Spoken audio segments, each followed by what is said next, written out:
Kesehatan adalah keadaan sejahtera dari badan, jiwa, dan sosial yang memungkinkan setiap orang hidup produktif secara sosial dan ekonomis. Pemeliharaan kesehatan adalah upaya penanggulangan dan pencegahan gangguan kesehatan yang memerlukan pemeriksaan, pengobatan, dan atau perawatan termasuk kehamilan dan persalinan.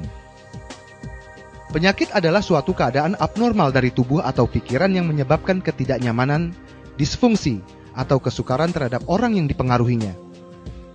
Jenis penyakit yang diderita oleh manusia sangat beragam. Ada penyakit disebabkan dari dalam tubuh manusia maupun dari luar tubuh manusia seperti kegagalan fungsi organ tubuh, bakteri, kuman, racun, virus, atau keturunan. Penyakit yang umumnya paling sering diderita oleh rakyat Indonesia antara lain adalah diare, dermatitis atau penyakit kulit, demam berdarah, sakit kepala, atau migrain. Penyakit kronik adalah jenis penyakit yang diderita dalam jangka waktu lama dan berkembang secara perlahan dan dapat menyebabkan kematian.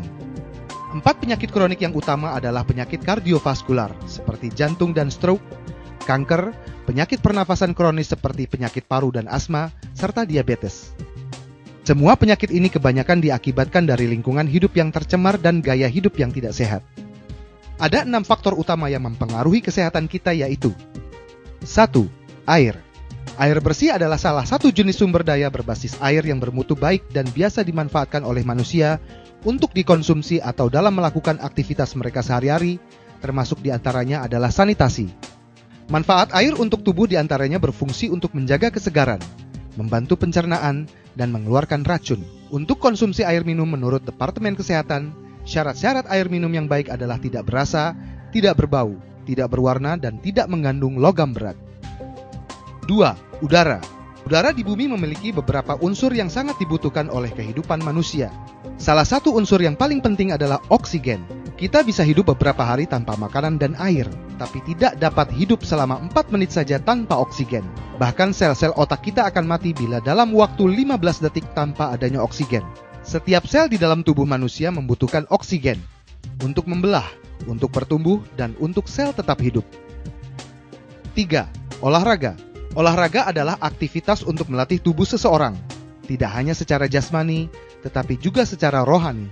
Banyak sekali manfaat olahraga bagi kesehatan tubuh kita. Olahraga sedikitnya 10 menit setiap hari membuat mental menjadi lebih sehat, pikiran jernih, mengurangi stres, dan memicu timbulnya perasaan bahagia. Selain itu, manfaat olahraga bagi kita membuat peredaran darah menjadi lancar, membakar lemak dan kalori, serta mengurangi resiko darah tinggi dan obesitas. 4. Makanan dan minuman. Manusia sebagai makhluk hidup membutuhkan asupan berupa makanan dan minuman untuk pertumbuhan, perkembangan, dan kesehatan bagi tubuhnya. Setiap makanan mempunyai kandungan gizi dengan masing-masing manfaat yang berbeda, seperti protein, karbohidrat, lemak, dan lain-lain. Pedoman gizi seimbang atau PGS berprinsip bahwa setiap orang memiliki kebutuhan gizi yang berbeda, disesuaikan dengan golongan usia, jenis kelamin, status kesehatan, dan aktivitas fisik. 5. Emosi. Pengaruh emosi terhadap tubuh sangat berhubungan erat dengan kelenjar pituitari. Kelenjar ini bertanggung jawab untuk mekanisme yang memicu penyakit, yaitu kelenjar yang berada tepat di bawah otak yang memiliki koneksi dengan area jaringan di otak. Kelenjar inilah yang menghasilkan hormon yang mengendalikan semua fungsi tubuh. Emosi dan perasaan yang kuat berdampak pada pengendalian hormon oleh kelenjar pituitari. Selanjutnya berpengaruh pada sistem saraf tubuh dan akhirnya menimbulkan atau memperparah penyakit peredaran darah, pencernaan, pernafasan, dan kulit. 6. Tidur. Semua makhluk hidup memerlukan istirahat setelah melakukan aktivitas atau kegiatan. Karena aktivitas tersebut menggunakan jaringan sel hidup, sehingga akan timbul kerusakan pada jaringan tersebut. Istirahat ini bertujuan untuk memperbaiki kerusakan yang dimaksud.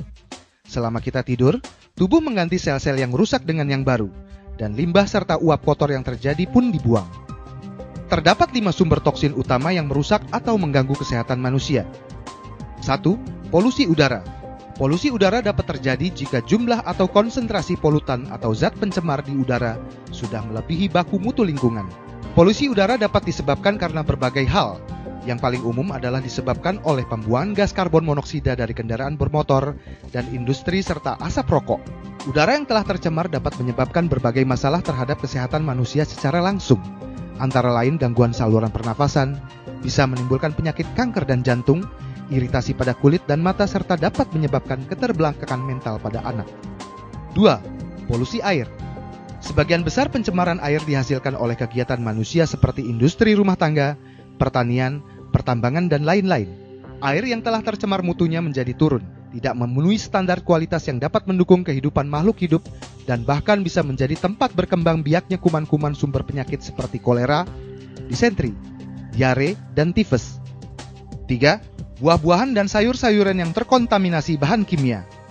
Jika tidak dipilih secara hati-hati atau tidak diolah dengan cara yang benar, pangan dapat membahayakan kesehatan orang yang menyantapnya, karena mungkin telah tercemar oleh zat-zat berbahaya. Salah satu contoh zat-zat berbahaya yang dimaksud adalah pestisida. Pestisida merupakan sarana untuk membunuh hama-hama tanaman yang telah lama digunakan dalam pertanian. Namun banyak petani yang menggunakan pestisida secara berlebihan atau masih memakai jenis pestisida yang sudah dilarang pemerintah karena terlalu berbahaya bagi kesehatan. Penumpukan zat-zat kimia dalam tubuh tidak berdampak seketika. Perlahan namun pasti akan menyebabkan kerusakan pada jaringan sel dan saraf dalam tubuh yang bisa menyebabkan kanker, leukemia, dan cacat pada anak-anak atau janin. 4. Obat-obatan, bahan pengawet, dan pewarna pada makanan. Banyak orang yang lebih memilih obat-obatan dengan bahan kimia karena dirasa lebih mujarab atau cepat sembuh, tapi kenyataannya tidak begitu. Justru obat kimia membuat tubuh bekerja 2 kali, yaitu mengobati penyakit yang tadinya akan disembuhkan dan mengobati penyakit yang muncul sebagai efek samping dari obat kimia yang dikonsumsi. Pengobatan dengan menggunakan obat kimia memiliki beberapa sifat tertentu, yaitu diarahkan untuk menghilangkan gejala-gejala yang timbul, bersifat untuk mengurangi penderitaannya tapi tidak menyembuhkan, bereaksi cepat namun bisa melemahkan organ tubuh lain, serta selalu diiringi dengan efek samping.